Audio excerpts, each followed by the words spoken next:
There are two versions of you at 40, and the one you become is decided by the financial choices you're remaking right now.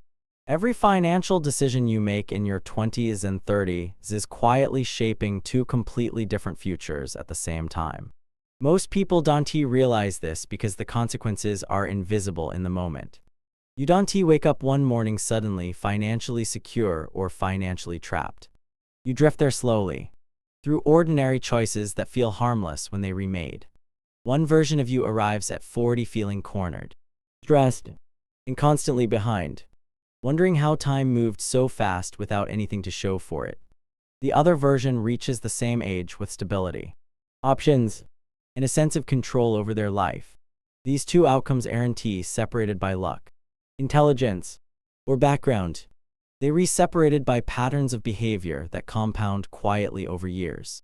The dangerous part is how forgiving your early adulthood feels. In your 20s, mistakes don't seem permanent.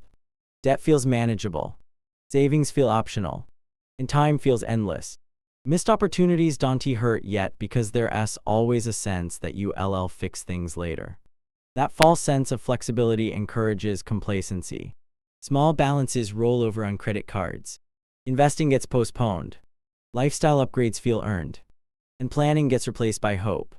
None of these choices trigger alarms. They blend into normal life. But while nothing looks broken, momentum is forming beneath the surface. As years pass, those same decisions begin to harden into structure. Monthly payments become fixed obligations. Spending habits become identity. Financial anxiety becomes background noise.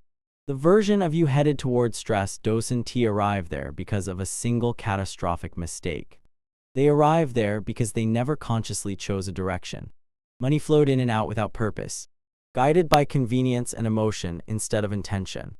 By the time they reach 40, responsibilities are heavier, energy is lower, and the margin for error is gone. Fixing the past suddenly requires sacrifices that feel overwhelming, which reinforces the sense of being trapped. At the same time, another version of you is benefiting from decisions that once felt boring or unnecessary. Consistency quietly replaced urgency. Systems replaced willpower. That version didn't rely on motivation or perfect timing. They built habits that worked even when life got busy or stressful. Because those habits were established early, they required less effort over time, not more. What once felt like discipline eventually felt normal. When unexpected expenses showed up, they caused inconvenience instead of panic. When opportunities appeared, they were able to act instead of hesitate. The real dividing line between these two futures is awareness. Most people assume their financial future will sort itself out naturally as their income grows. They believe adulthood comes with an automatic upgrade in stability. But income alone doesn't correct direction.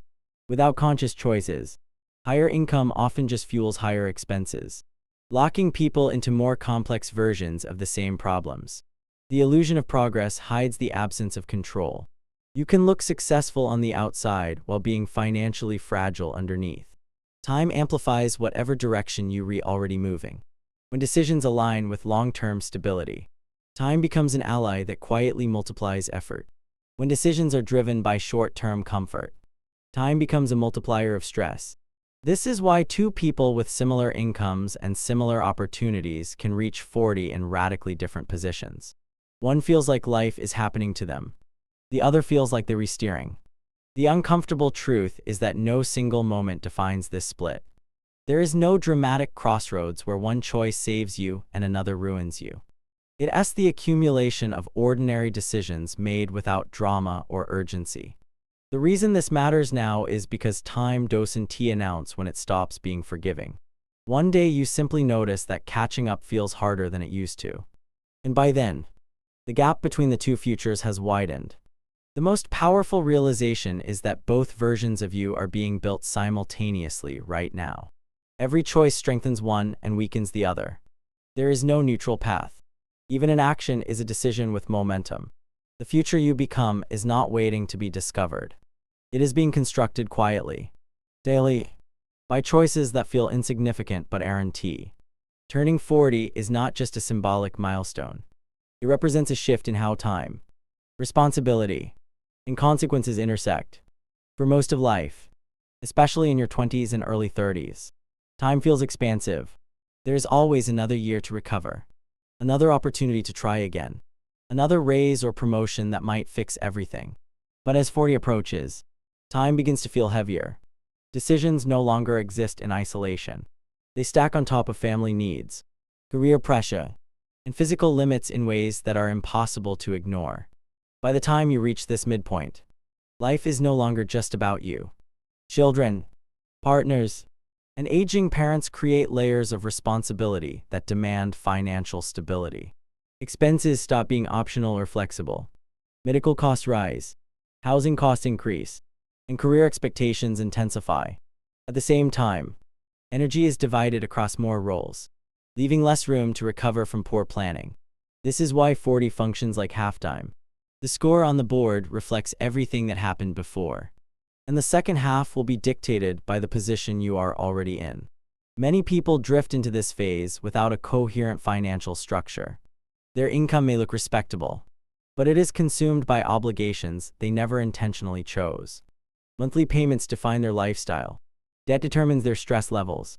Financial decisions are reactive rather than strategic. When emergencies occur, they feel catastrophic rather than manageable. These individuals are not reckless or irresponsible. They simply never transitioned from experimentation to intention. Their financial life is a patchwork of habits formed during easier years, now struggling under heavier weight. In contrast, those who arrive at 40 with stability did not necessarily earn more or live more cautiously in every area. What separates them is alignment. Their finances reflect a clear understanding of what kind of life they wanted to build. Instead of chasing every upgrade or social expectation, they made choices that supported their long-term priorities. They treated money as a tool rather than a reward. As a result, their financial systems support their life instead of competing with it. This distinction becomes most visible under pressure. When unexpected costs arise, one group experiences panic, while the other experiences inconvenience. When career changes become necessary, one group feels trapped, while the other sees options. The difference is not optimism or mindset. It is structure. Structure determines how much flexibility you have when circumstances change, and change is guaranteed in midlife. The danger of ignoring this reality lies in the belief that things will naturally stabilize on their own. Without deliberate direction, stability rarely emerges by accident. More often, obligations grow faster than capacity. Expenses expand to meet income, and the illusion of progress masks the absence of resilience. People assume that because they are functioning, they are fine, until a disruption exposes how thin their margins truly are. At 40, the consequences of earlier decisions are no longer theoretical. They show up in sleep quality, health, relationships, and career satisfaction. Financial stress seeps into every area of life, shaping choices and limiting freedom. Conversely, financial stability acts as a buffer that absorbs shocks and preserves dignity during difficult seasons. It allows people to make decisions based on values instead of desperation. This stage of life also introduces an important psychological shift. The future becomes more tangible. Retirement is no longer an abstract concept reserved for old age. It is a visible horizon that demands preparation. Ignoring it no longer feels harmless. It feels risky. People begin to understand that the second half of life will either be shaped by foresight or constrained by avoidance. Reaching 40 with intention does not mean having everything figured out. It means having a foundation strong enough to adapt. It means understanding where your money goes, why it goes there, and how it supports the life you are building. It means reducing chaos so that future decisions are made from a position of control. The midpoint of life does not judge effort or intelligence. It reveals whether direction existed at all. Debt has a way of disguising itself as convenience, especially early in adulthood when consequences feel distant and manageable. At first, it appears helpful, even empowering. A credit card smooths out expenses. A loan makes a lifestyle upgrade feel accessible. Monthly payments seem small enough to ignore. But over time, debt shifts from being a tool into being a constraint, quietly narrowing options and increasing pressure as responsibilities grow. By the time someone reaches 40, debt is no longer just a financial detail. It becomes a defining force in how they experience life. What makes debt especially dangerous is how it reframes decision-making. Instead of asking what something truly costs, people begin thinking only in terms of whether they can afford the monthly payment. This mindset disconnects spending from reality. It allows expensive choices to feel harmless while masking their long-term impact. The total cost, including interest, disappears behind a manageable number that repeats every month. Over years, those payments accumulate into massive opportunity losses that never feel dramatic in the moment but become impossible to ignore later. As life becomes more complex, debt multiplies stress rather than spreading it out. Career demands increase just as family obligations expand. Health becomes less predictable. In this environment, every outstanding balance acts like a psychological weight.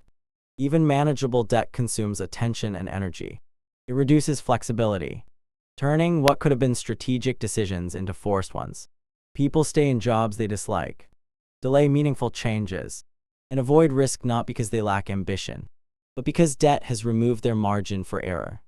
By 40, the compounding effect of interest becomes brutally clear. Balances that once seemed small now represent years of payments.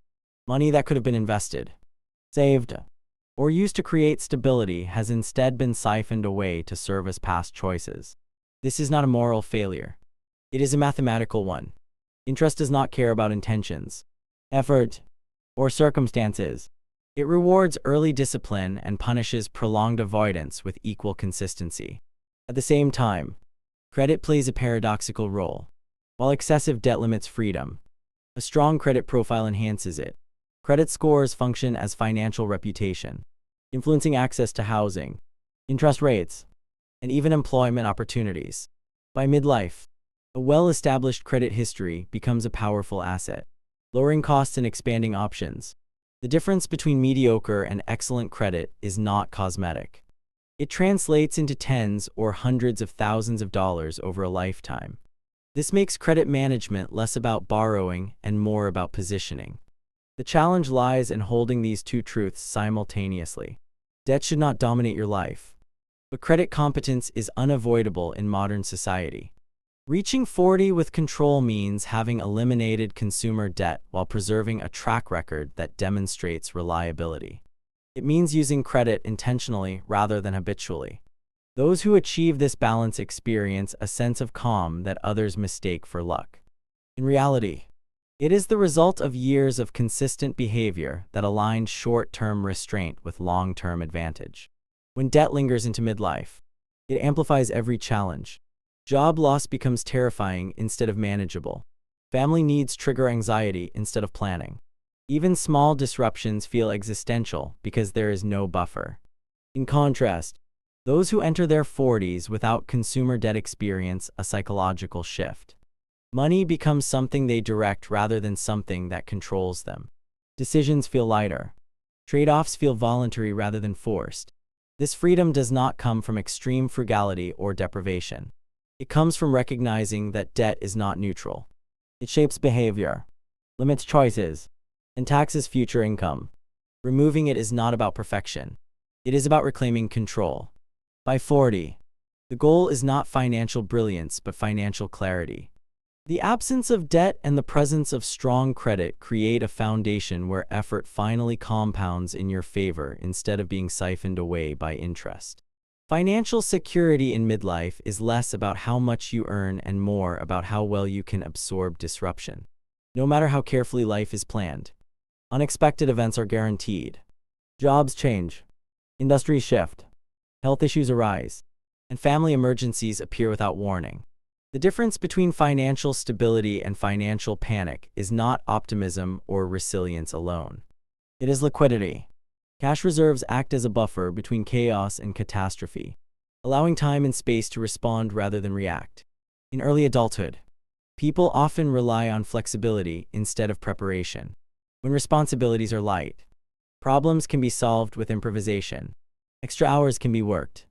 Expenses can be temporarily slashed, and discomfort can be tolerated. As life progresses, that flexibility disappears. A mortgage, dependence, and professional obligations reduce the ability to adapt quickly. By the time someone reaches 40, their financial system must be able to support stability, not just survival. This is where the absence or presence of an emergency fund becomes decisive. Cash savings are often misunderstood because they appear unproductive. They do not grow aggressively, do not generate excitement, and rarely receive praise. Yet their value lies in what they prevent rather than what they earn. An emergency fund prevents the need to rely on high-interest debt during crises. It prevents forced asset sales at the worst possible time. It prevents panic-driven decisions that carry long-term consequences. Most importantly, it preserves choice when circumstances become difficult. The psychological effect of having adequate reserves is profound. When money is available for emergencies, stress levels decrease even if that money is never touched. This sense of security influences decision-making across all areas of life. Career moves can be evaluated more carefully. Health concerns can be addressed earlier. Family needs can be met without resentment or fear. In contrast, the absence of savings turns every unexpected expense into a threat, magnifying stress and narrowing perspective. At midlife, emergencies become more expensive and less predictable. Medical costs increase. Home repairs become unavoidable. Supporting aging parents becomes more common. These are not failures of planning. They are normal life events. Treating them as anomalies creates unnecessary hardship. Cash reserves acknowledge reality rather than resisting it. They are a recognition that stability requires preparation, not perfection. Beyond emergencies, liquidity creates leverage. When opportunities arise, those with cash can act while others hesitate.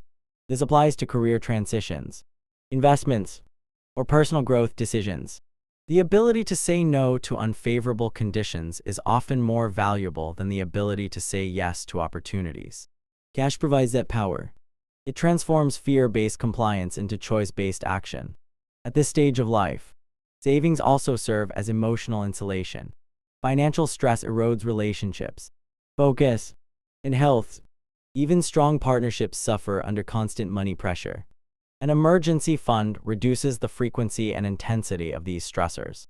It does not eliminate hardship, but it prevents hardship from becoming overwhelming.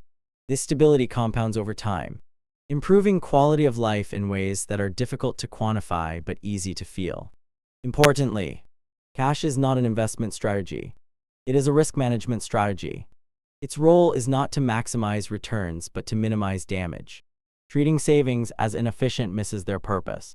They are not meant to outperform markets. They are meant to outperform panic. When markets decline, when income is interrupted, or when life demands immediate attention, cash performs exactly as intended by preserving optionality. Reaching 40 with adequate liquidity marks a transition from fragility to resilience. It signals that financial systems are designed to withstand pressure rather than collapse under it. This resilience allows other long-term strategies to function properly. Investments can remain invested. Career decisions can align with values. Family responsibilities can be met without sacrificing stability. Cash does not create wealth, but it protects the conditions that allow wealth and well-being to grow. By the time someone reaches 40, investing is no longer about chasing returns or proving intelligence. It becomes about positioning.